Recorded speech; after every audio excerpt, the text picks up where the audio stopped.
फकीरपुर बहुमुखी गृह लोकार्पण कले मुख्यमंत्री। केन्दुझर जिला आनंदपुर पौरपालिका तरफ फकीरपुर 9 नंबर वार्ड ठारे निर्मित बहुमुखी गृह को भर्चुआल माध्यम लोकार्पण करिसेंती मुख्यमंत्री मोहन चरण माझी। एई बहुमुखी गृह आगक स्थानीय जनसाधारण सेवारे लागिबो। लोकार्पण उत्सव में पौराध्यक्षा रजनी राणी खटुआ, कार्यनिर्वाही अधिकारी देवव्रत बल एवं काउंसिलर सनत कुमार कर, सुदर्शन दास, सुजित कुमार साहू, कृष्णचंद्र अरणा, टुटू राम अन्य काउंसिलर माने उपस्थित थिबा बेले पौरपालिकार समस्त कर्मचारी उपस्थित रहिथिले। शुभ सकाळ समस्त को आज स्वायत्त शासन दिवस हार्दिक अभिनंदन।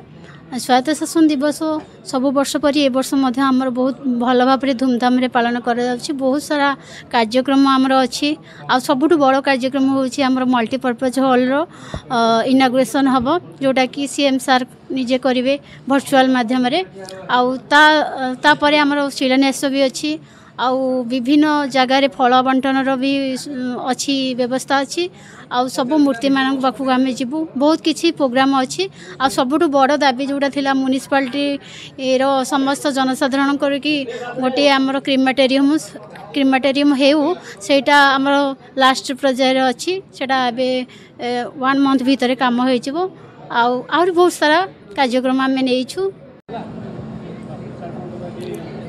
आज आमर पवित्र स्वायत्त शासन दिवस महासामरे सारा सर्वभारत में पालित कराऊँच आनंदपुर कराऊँच।